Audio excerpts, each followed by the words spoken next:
Hey folks, it's Pastor Andy here on location from my car.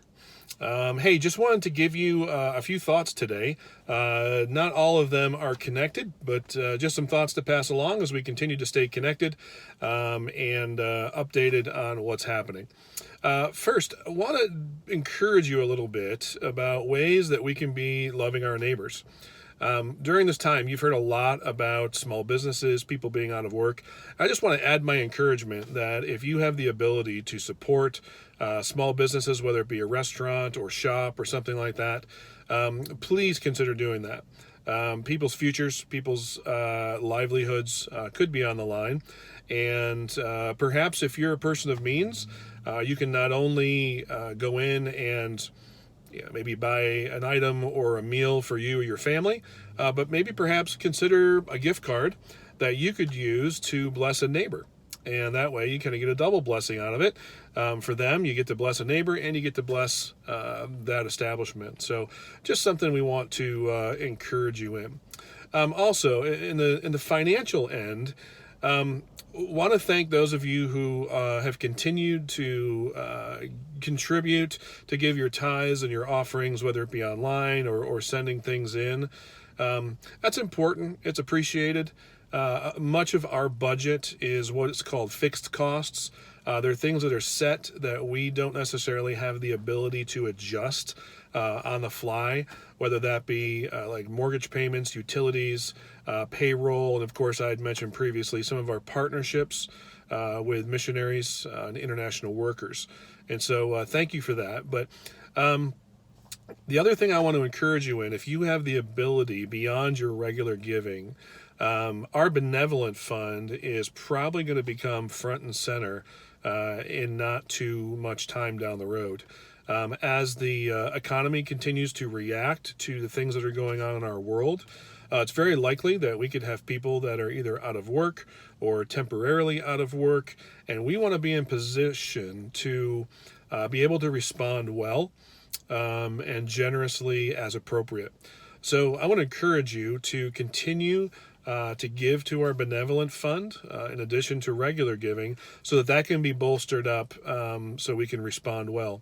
We're no doubt in a church our size, we're going to have people within our church that could use some help during this time. And again, I encourage you, if you are one of those people and this affects you, we want to know, we want to be able to come alongside and help. And there may be people outside the church who come to us. And so we as leaders are going to be meeting soon. There's a number of things on our agenda in response to what's been going on. And one of those is to develop a thoughtful and grace-filled strategy on how we will distribute funds when that time comes. And so we do want to be prepared to bless people and meet needs. So I just want to encourage you to continue to give to that fund as well, in addition to your regular giving that continues our ministries and our partnerships and things like that. Different sandbox, jumping topics. Wanted to let you know, we did hear from a number of you that don't have Facebook. Some of you just have chosen not to be on social media, and we want to honor that.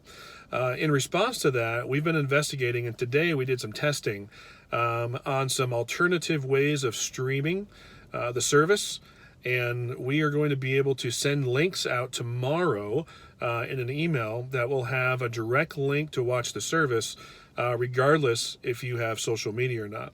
So it'll be linked on Facebook, it'll be linked on our webpage, it'll be in an email, and you will not need Facebook at all for that. Now, if you're on Facebook and you go to the Heartland page, the link will be there.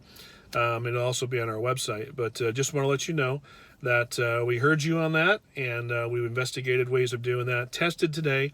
Everything seems to be going well. We're going to test again tomorrow, and then we'll be sending links home in another email.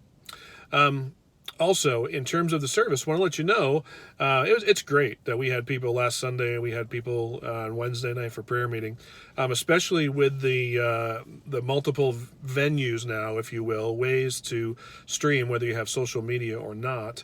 Want to encourage you, Sunday morning, be a good opportunity to just let your neighbors, family, people who maybe are unchurched, don't have a church, maybe their church isn't streaming anything, encourage you to tune in at 10 a.m. The worship team's going to be there. We're thankful for them and their willingness to lead us. Also, we'll be doing a children's message on Sunday, and so I encourage you to have your kiddos around. That'll be after the singing part of our worship and before we get into the message.